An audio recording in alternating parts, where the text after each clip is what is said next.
My name is Emily. I'm 32 years old, and I buried my father on a Tuesday. It was the kind of cold November morning that makes everything feel quieter than it should be. The sky hung low and gray, like it was pressing down on us, daring someone to complain. No one did.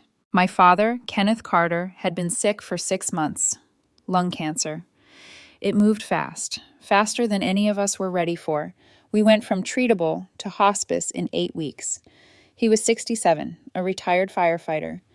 30 years of running into burning buildings while everyone else ran out. He deserved more time than he got. The funeral was small, about 40 people, family, a few neighbors, some of his old firehouse buddies who still stood straighter than their age allowed, men who'd trusted my father with their lives. I stood at the front, hands folded, breathing carefully, like if I breathed wrong, I might fall apart in front of everyone.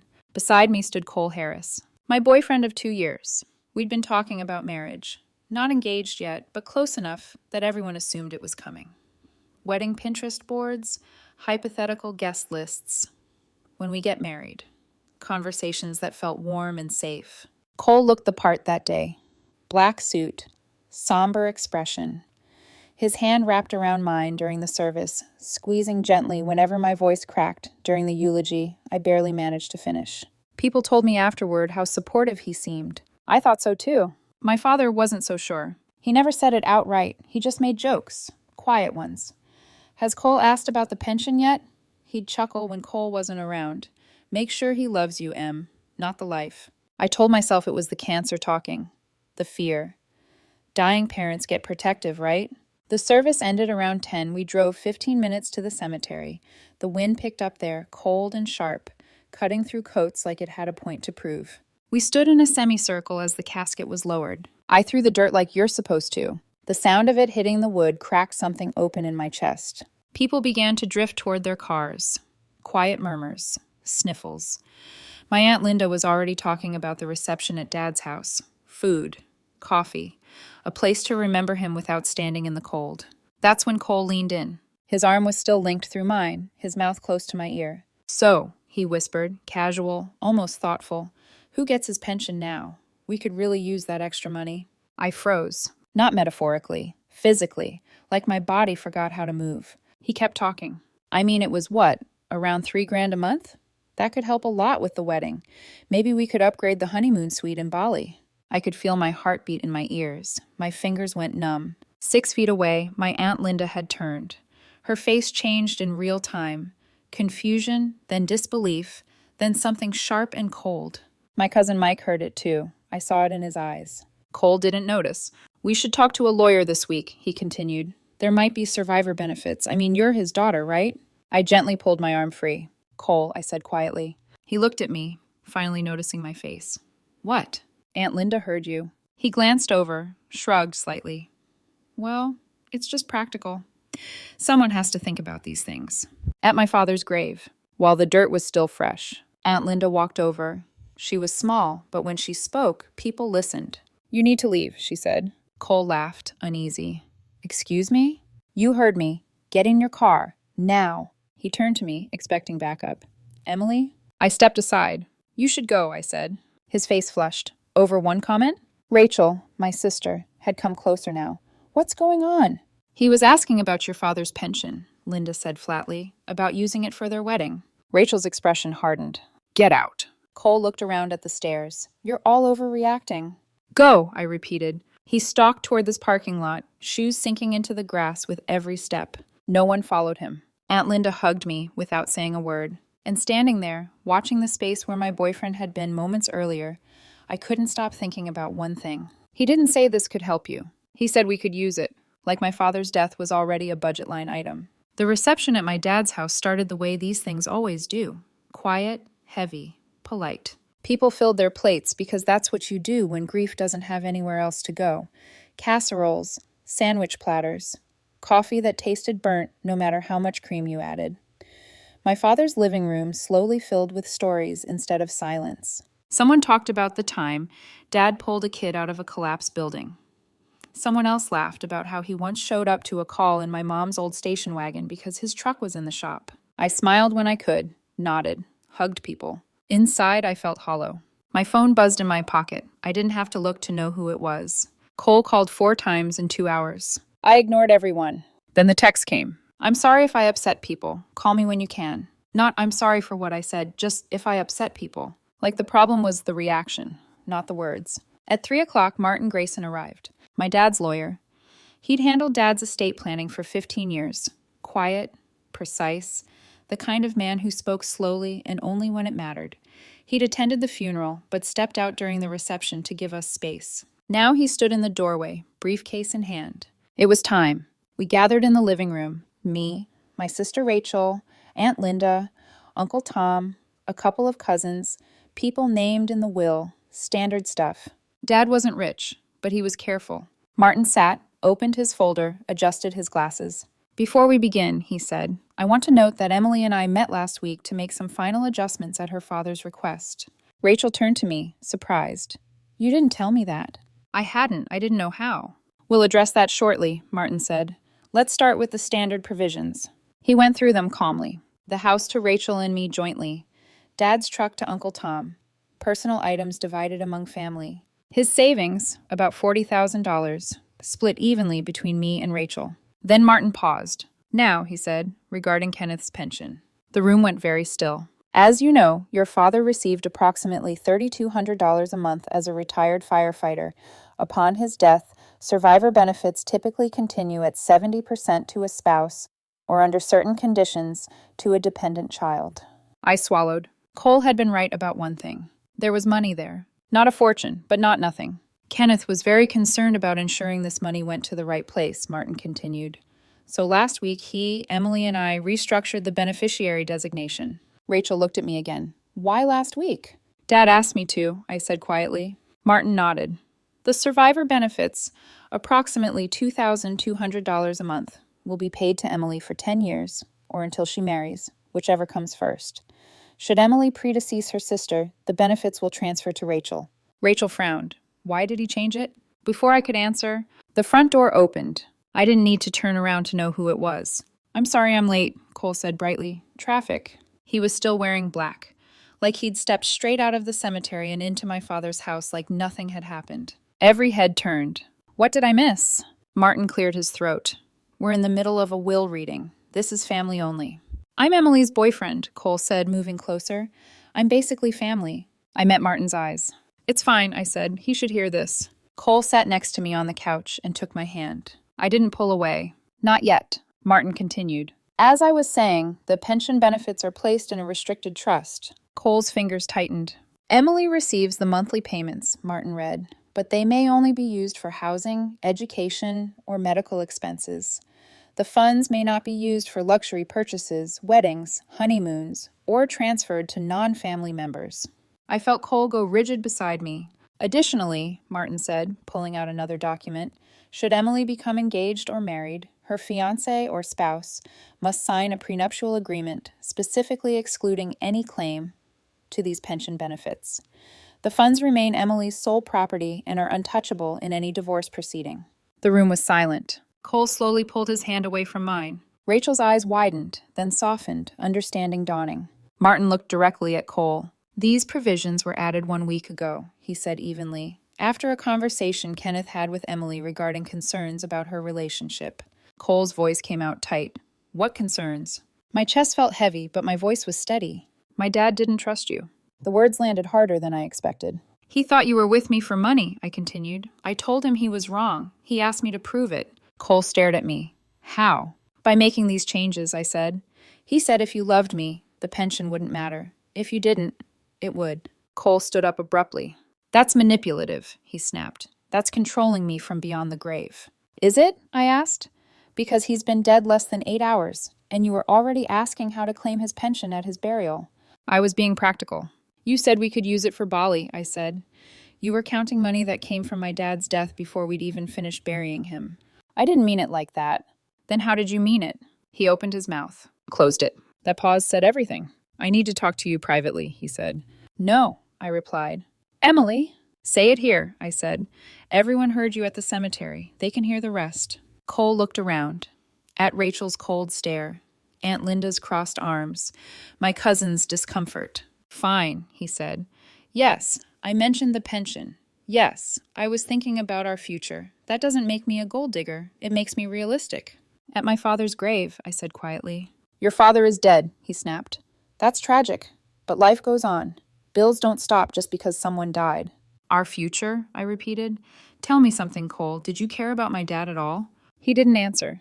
I liked him fine, he finally said. But he never liked me. Because he saw something I didn't, I said. And what's that? That you love what I provide, I said. Not me. That's not fair. Name one thing you love about me that isn't about stability, or money, or security. He stared at me. You're putting me on the spot. I'm asking a basic question. This is grief talking, he said. You're not thinking clearly. He grabbed his jacket. I'm leaving. Call me when you calm down and we can talk rationally. The door closed behind him. No one spoke for a long moment. Finally, Rachel whispered, How long did Dad know? A couple months, I said. He never said it directly, just jokes. Then last week he asked me if I thought Cole loved me, or what I could give him. And? I said I didn't know anymore. Aunt Linda sat beside me and took my hand. Your father was a smart man, she said softly. I'm sorry he was right. I stared at the empty space where Cole had been sitting. I hadn't expected the truth to show itself at my father's funeral. But somehow, it felt exactly like something Dad would arrange. That night, my phone wouldn't stop vibrating. Cole called 17 times. I watched the screen light up again and again from the guest room at my dad's house, where I'd decided to stay with Rachel. Each buzz felt like pressure instead of comfort, like a demand instead of concern. At 11 p.m., a text finally came through. We need to talk about the prenup thing. That's not reasonable. Not I'm sorry, not I shouldn't have said that. Just, that's not reasonable. I stared at it for a long time before typing back. We need to talk about you asking about my dad's pension at his burial. That's not reasonable. 3 dots appeared. Disappeared. Nothing else came that night. The next morning, Rachel told me Cole had shown up at my condo while we were gone. He'd slipped a note under the door. I'm sorry about yesterday. I handled it wrong. But the prenup is a deal breaker. I won't sign away rights to marital property. That's not what people who love each other do. I read it twice. Then I called him. He answered immediately. The pension isn't marital property, I said before he could speak. It's survivor benefits from my father. It has nothing to do with you. But it's $2,200 a month for 10 years, he said quickly. Do you know what that adds up to? That's real money, Emily. That's income. It's not shared income. If we're married, I have a right. No, I cut in. You don't. That trust is ridiculous, he snapped. Your dad set it up to trap you, to control you from beyond the grave. My dad set it up to protect me, I said, from exactly what you're doing right now. There was a beat of silence. Then, quieter. You're really going to let one mistake ruin everything? One mistake? I repeated. You whispered about money while I was throwing dirt on my father's coffin. I was thinking about our future. There's a time and place for that, I said. My father's grave wasn't it. So what do you want? He asked sharply. An apology tour? I'll apologize to your family. I want to know if you would have asked at all, I said. If there hadn't been money involved, would you have just held my hand? He didn't answer. That silence stretched. I need time, I said finally, to think about us. His voice dropped. What does that mean? It means I'm not sure I want to marry you. Emily, he said, suddenly desperate, please don't do this. Don't let your dad ruin our relationship. My dad didn't ruin anything, I replied. He just stopped me from lying to myself. We hung up without resolving anything. 2 days later, his mother called. I didn't recognize the number, but something told me not to ignore it. This is Patricia Harris, she said, Cole's mother. Her tone was tight, controlled. Can we talk about what you're doing to my son? This is between Cole and me, I said. No, she replied. It's between you and the paranoid ideas your father put in your head. He never liked Cole. Everyone knew that. Did Cole tell you what he said at my father's funeral? I asked. She hesitated. He said he asked a practical question, and everyone overreacted. He asked about my dad's pension money, I said. While we were still standing at the grave, he talked about using it to upgrade our honeymoon. Silence. He didn't mention that part, did he? I added. Another pause. I'll talk to him, she said finally, and hung up. 2 days after that, Cole texted me. Fine, I'll sign the prenup. Can we move forward now? I stared at that message longer than I should have. Then I called him. I appreciate you agreeing to sign, I said, but I don't think we should get married. What? His voice cracked. Why? Because you only agreed. After a week of fighting, I said. Because your first instinct was to fight for money from my dad's death. Because I don't think you love me the way I need to be loved. I'm trying, he said. I'm doing what you asked. I want a partner who wouldn't have asked in the first place, I replied.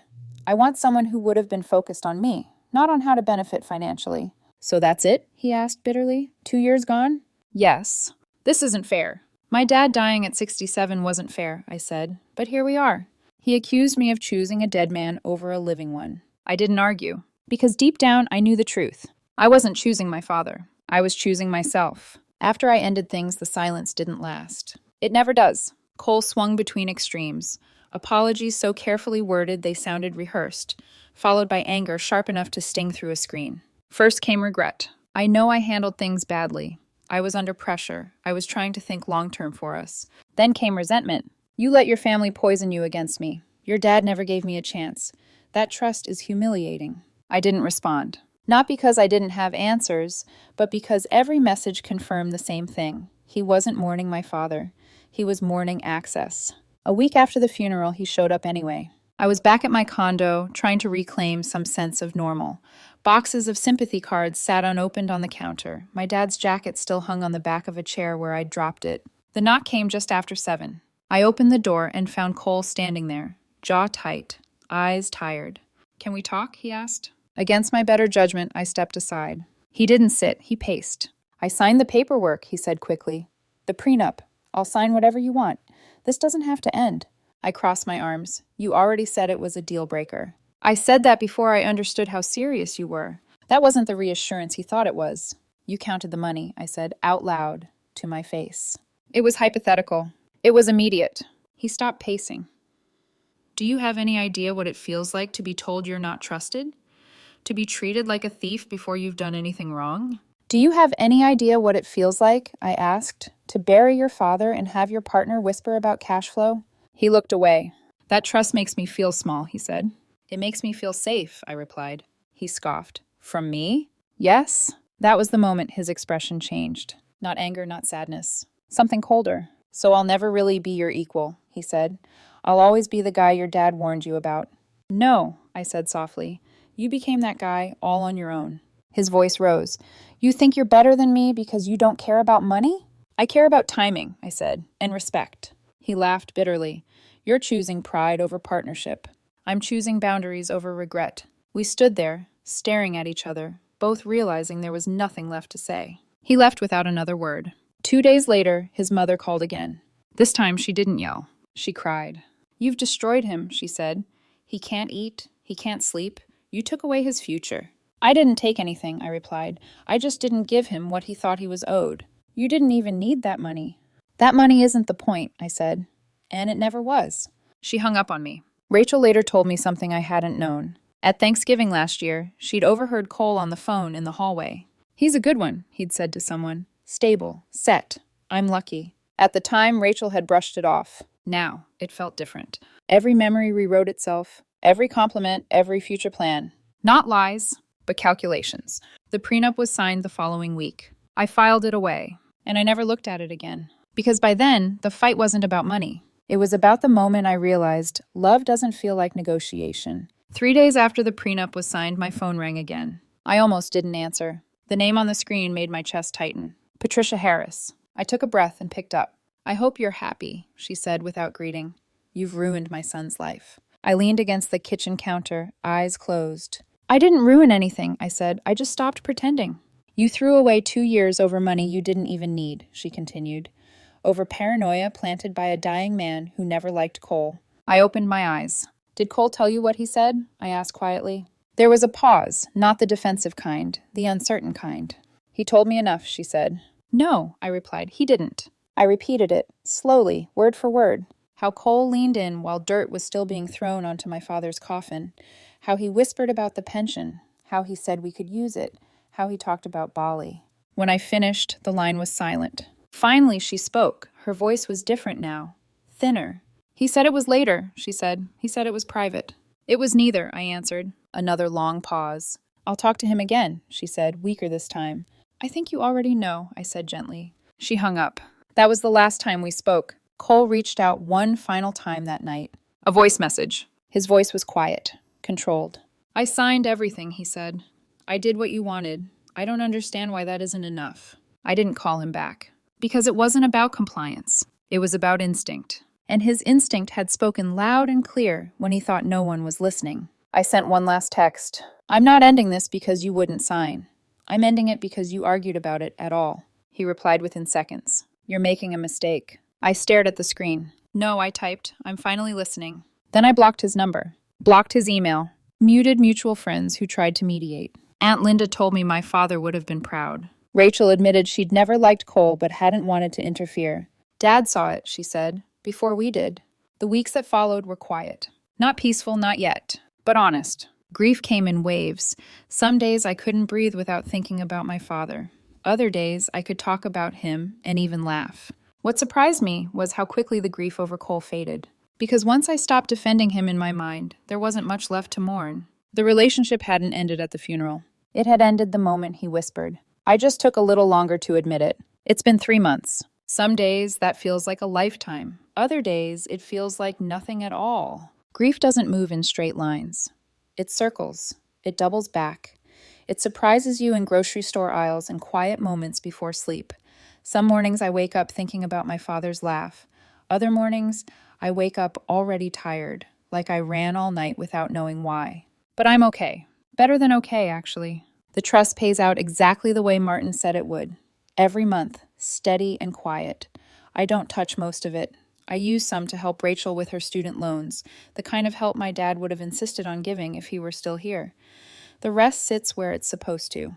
Protected, just like he wanted. I think about him often, about how dying gave him clarity, about how he saw what I didn't, not because he was suspicious, but because he was paying attention.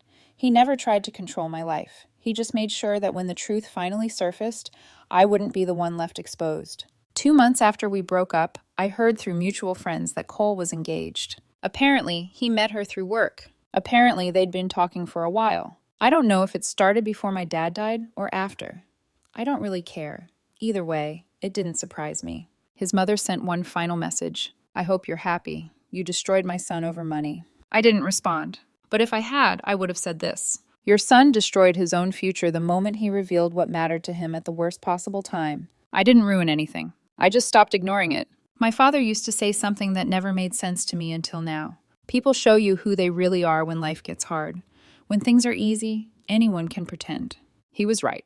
It wasn't the question about the pension that ended everything. It was the timing, the instinct, the fact that while I was grieving a man who gave his whole life to others, the person who claimed to love me was already calculating what he could gain. You don't do that at a grave. You don't whisper about money while dirt is still hitting wood, unless that's who you really are. I buried my father on a Tuesday. By Friday, I'd lost my boyfriend too. But I gained something far more valuable than the future I thought I wanted. I gained clarity. And the knowledge that my father protected me one last time by making sure I finally listened.